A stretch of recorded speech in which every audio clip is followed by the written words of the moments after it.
Hello all. Welcome for another exciting reading from my book, Immortal Love. I'll get into it. Just a trigger warning for a little bit of abuse. There's no graphic detail to it, but just saying you all know that there's some abuse mentioned in this chapter, as well as the aftermath of crash. If you survived a crash yourself, or you know anyone who did that you lost or whatnot. So let's get into it. Chapter 3 of Immortal Love by Lynnsey Carrigan. Mwah. I might be coughing a little bit, but I do not have a cold today. My lungs are just agitated. And if you didn't hear, I recently got diagnosed with having a mild case of asthma. Okay? Just bring it out there. So, Chapter 3. 1 more hour, Genevieve thought to herself as she put in an order of fries to the cook. The evening shift at the tavern was an interesting place to work. Normally, she preferred the daytime when most of the customers were either business people eating lunch or families. At night, most of them seemed to be alcoholics and party animals. "Thank you for covering Beverly, Genevieve," her boss, Peter Madison, told her, while he made a couple strawberry daiquiris for her drink water. "She said she owes you one." Peter, or Pete, was a middle-aged man with brown hair going slightly gray and blue eyes. He had a New York accent because he had been raised in New York until his father moved back to Maryland to gain ownership of the tavern where Pete's grandfather died. Oh, when Pete's grandfather died, not where Pete's grandfather died. My bad. Get a few coughs out of there. "It isn't a problem, Pete," she told him as she patiently waited for him. "I can sympathize with her." "I can imagine what she's going through," he said as he placed the drinks on her tray. "I can," she said sadly as she walked away with the drinks. She gave the daiquiris to a group of women who seemed to be having a girls' night out. She hadn't had that in a while. A while. It had been about 2 years now. She always had a night out, though, on an anniversary. She began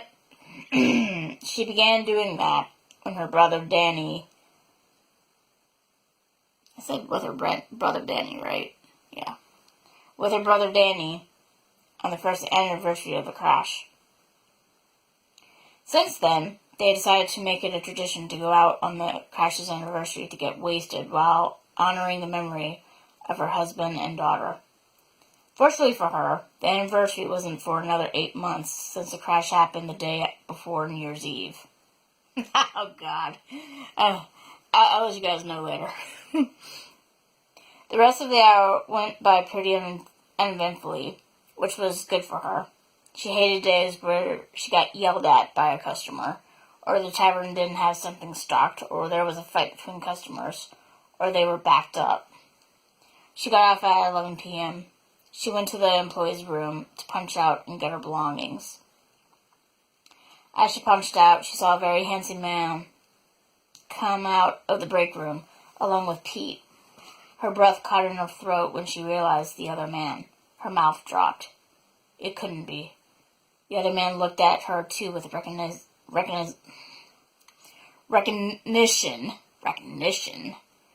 in his eyes. "Yeah, Saturday nights are wild here," Pete said to the man as he put up a schedule on the bulletin board. "How are you doing, Genevieve?" "I'm doing well," she replied as she continued to gawk at the other man while he did the same thing to her. "Genevieve, this is Lucian Black," he said as he gestured towards the handsome man. "Lucian, this is Genevieve Nolan." Lucian was the first one to recover. He walked up to Genevieve and offered her hand. Offered her hand. That didn't make sense. I realized I messed up there. It's supposed to be an offered...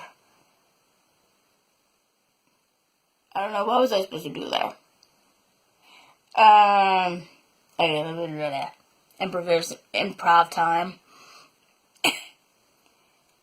and offered her his hand. That's what I was supposed to write. Sorry about that for anybody who read that part. My bad.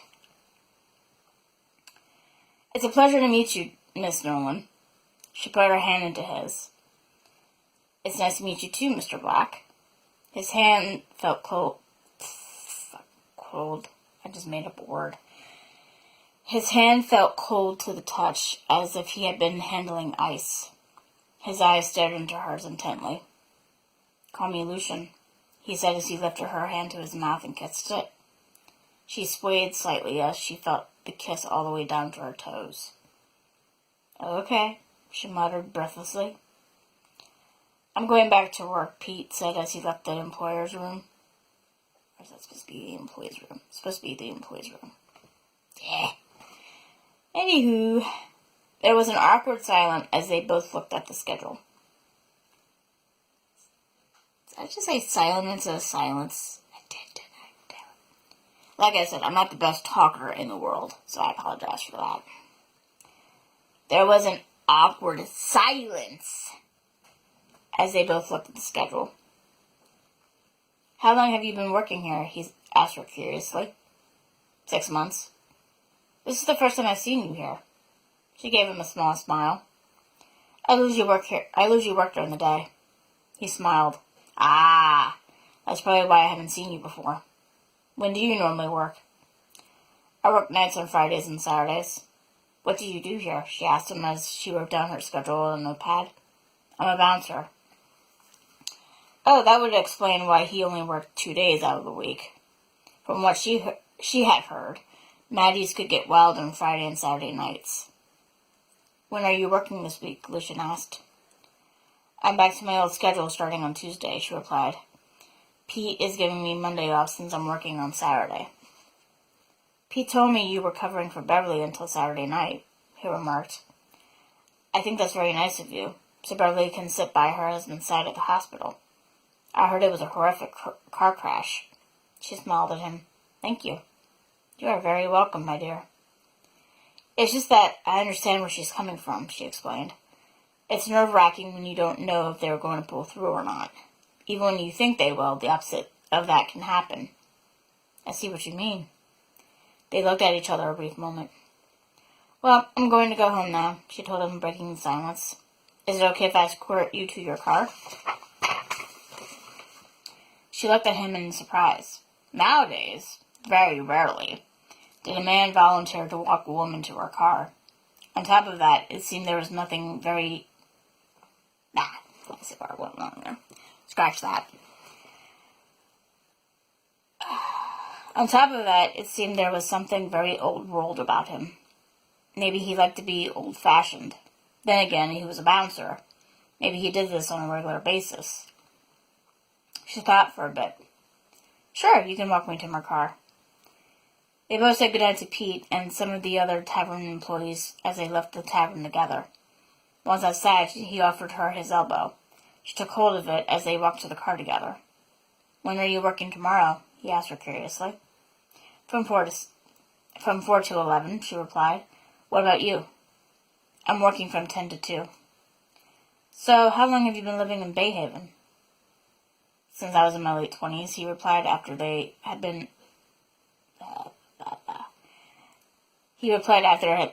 a long pause. What about you? 6 months. How do you like Bayhaven? He asked curiously. I like it so far, she replied. It's a nice historic small town. Eventually they arrived at her car. Thank you for walking me to my car. You're very welcome. I'll see you tomorrow, she said as she unlocked her car and got in. I look forward to seeing you tomorrow, he said as she started the car. He smirked when he saw her blushing. He gave a small wave as she pulled out of the parking lot. When she had driven out of sight, he went back into the tavern to start his shift. All he did was check people's IDs to make sure they were 21 before letting them into the bar. It had been fairly an eventful night, with the exception of mortals bitching about not being admitted into the bar because they were too young or didn't have an ID. There hadn't been any fights or reasons to call the police. Not that he was complaining. It was good for him since he preferred peace over chaos. He clocked out when his shift ended. He said goodbye to Pete before he went outside. He checked to make sure no one was around. When it was clear, he put on a burst of speed towards home. When he arrived home, he had a smile on his face. He couldn't believe that Genevieve was real. She wasn't a figment of his imagination as he thought she was originally. Yet it still was uncommon for two people to meet in a dream. Then again, anything was possible. At least it was to him.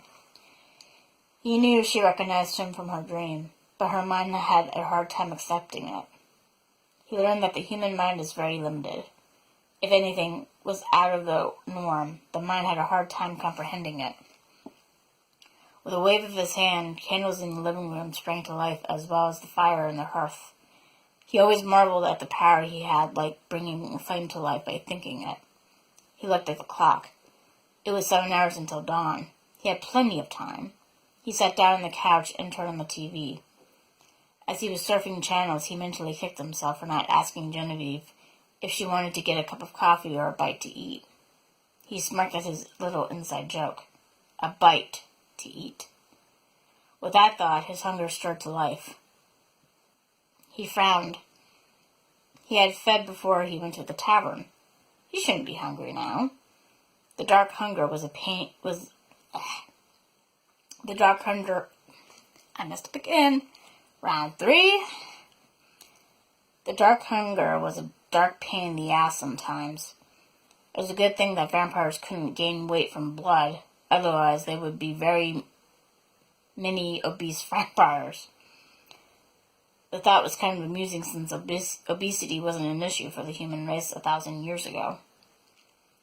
With another wave of his hand, the fire and the candles extinguished themselves. The TV turned itself off. He got up and made his way to the door. There wasn't any need to turn on the lights in the foyer since his eyesight was excellent. He went outside the door and made sure the property was secure before he left. With a burst of speed, he went towards the run-down part of town. This part of town had the highest crime rate, even though there hadn't been a murder in Bayhaven for 10 years now. Most of the crimes here were theft, vandalism, prostitution, and drug dealing. There were a handful of prostitutes standing on the corner. There were homeless men sitting on sidewalks up against the wall of the buildings, trying to make themselves warm in the cool night air before going to sleep. There were ruffians walking down the street, daring anyone to start something with them. What type of sorry soul should be his next meal? The brunette prostitute that looked skinny as a toothpick, had dark circles beneath her eyes and slightly pale skin? Or the homeless man with a long gray beard who wore extremely filthy and smelly clothes? Maybe he should take on the ruffian who wore all leather and had a cigarette dangling out of his mouth like he was all that. He decided to go with the prostitute after doing a quick decision thanks to eeny, meeny, miny, mo. He walked up to the prostitute. When she saw him approach him, she struck a pose as did the other prostitutes. Some of them posed seductively while others fondled themselves lewdly. As he walked towards the brunette prostitute, the other prostitutes returned back to their business. Some of them didn't look happy with his choice. Tough luck for them.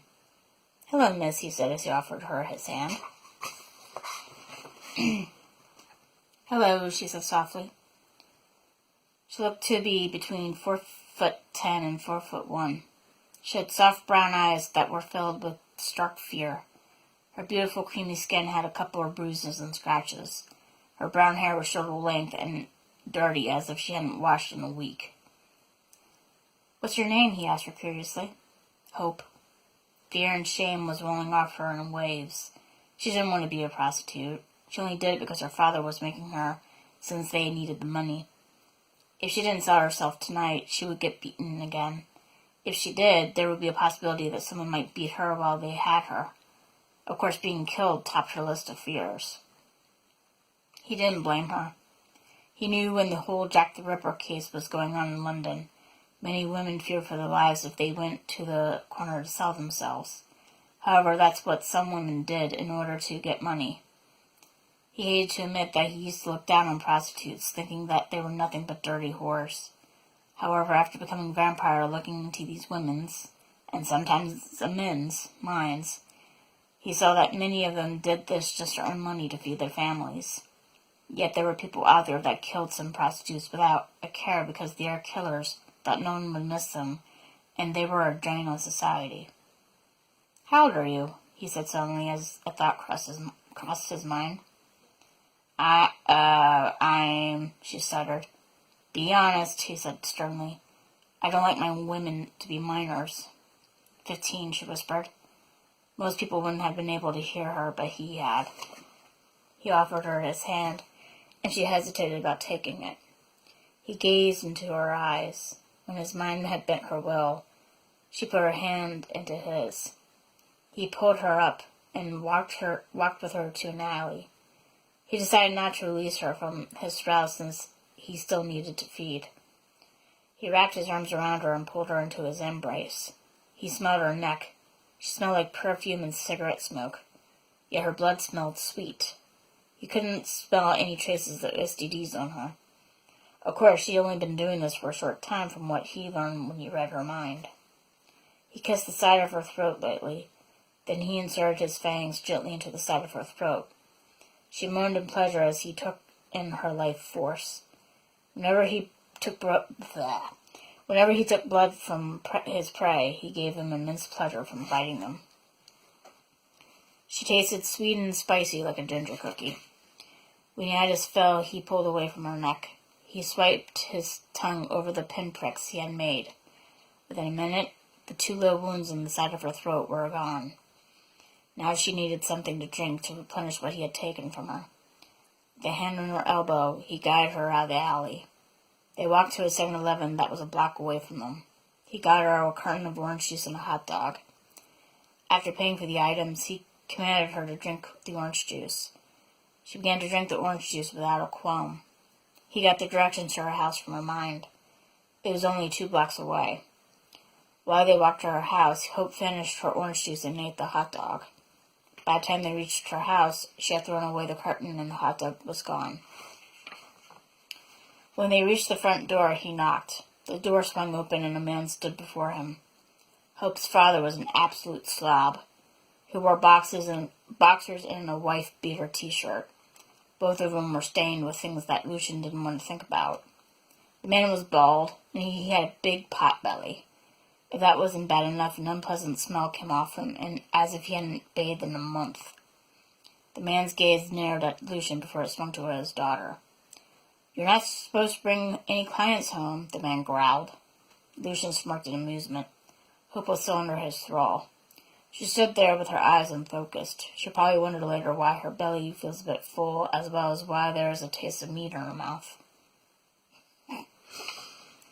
Not that meat. The hot dog meat. "I'm sorry, sir," Lucian said to Hope's father. "It was my idea to come here with your beautiful daughter." "My daughter isn't beautiful," Hope's father spat. Lucian's eyes narrowed dangerously. He looked right into Hope's father's eyes. He smiled in triumph when the man's eyes glazed. That's when he knew that people were in his power. He reached into his pocket and pulled out 3 crisp $100 bills.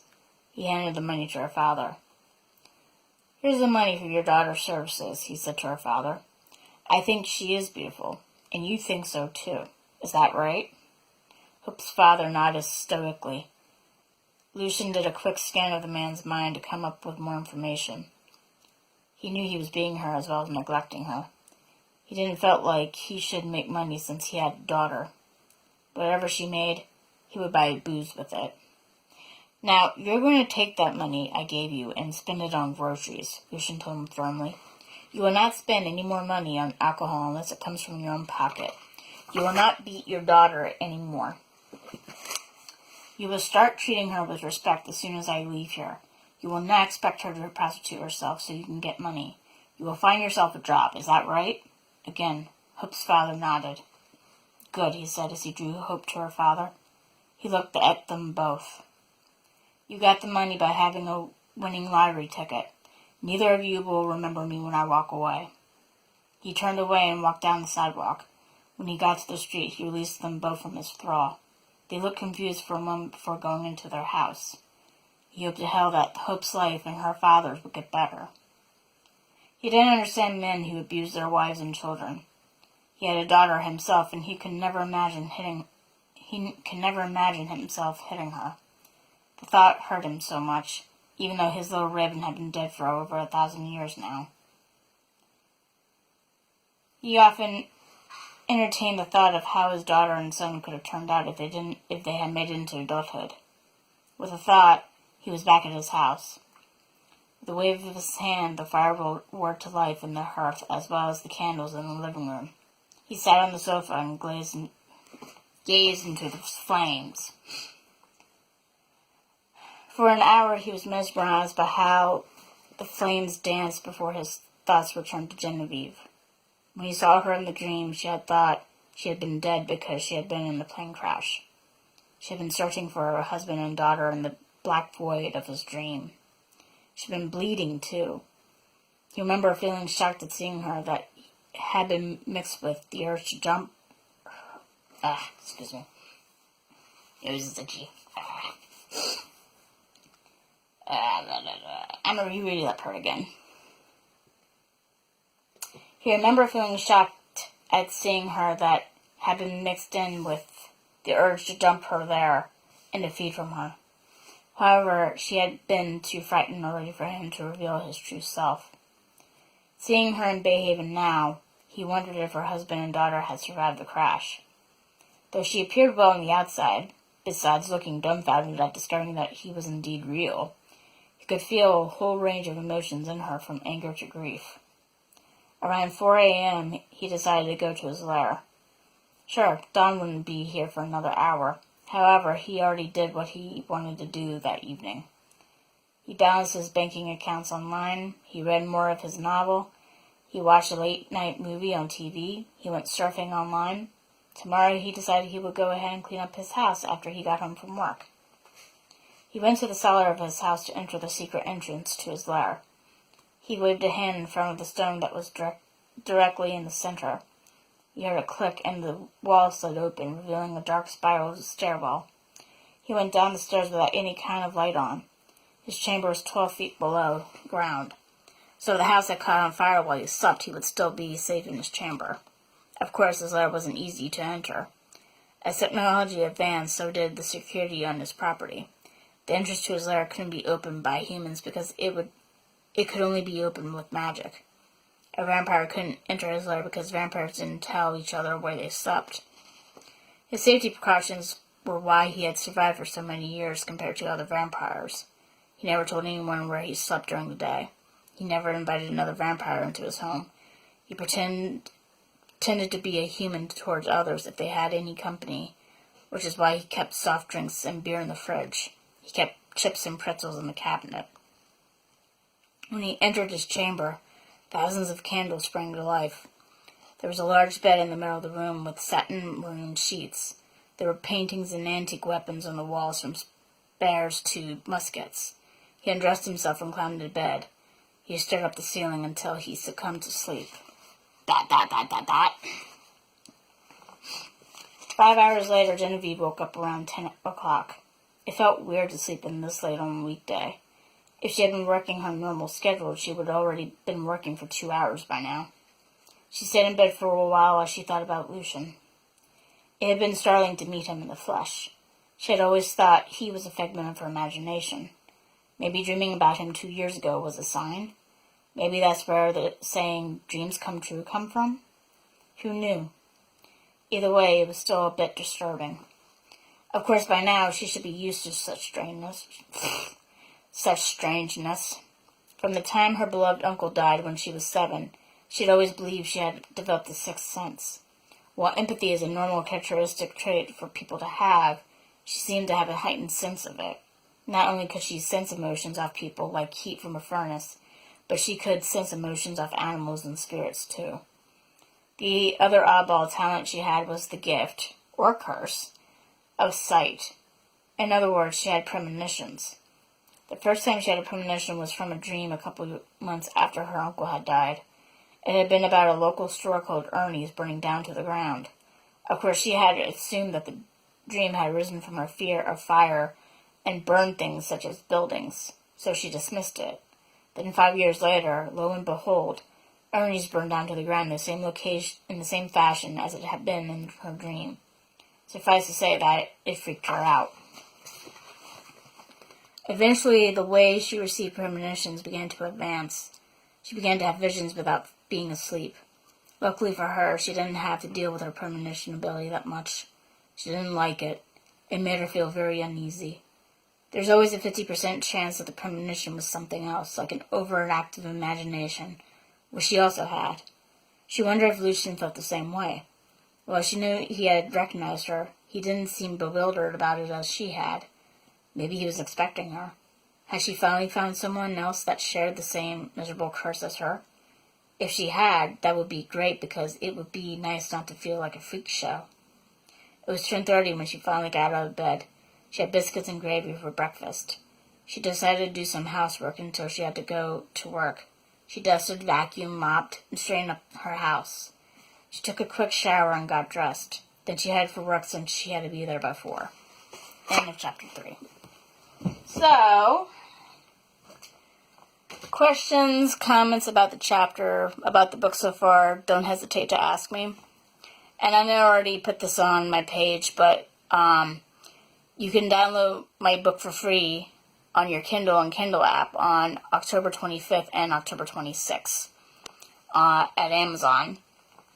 If you were wondering why I was chuckling earlier when I mentioned about the date that the plane crash happened, which was the day before New Year's Eve, I'm actually going to go to the States this December from December 14th till December 30th. So that's why I was chuckling, because I was coming home to Sweden on December 30th. That's it for today. Like I said, if you have any questions and comments, don't hesitate to ask me about this chapter and the other chapter and the book itself. And I think a few weeks ago I mentioned only reading chapter 9, but I've decided to read to chapter 10. And then you guys will just have to get the book and see how the rest of it ends. Alright. I hope all a good day or a good night. And love to you all and to everyone you love. Bye-bye.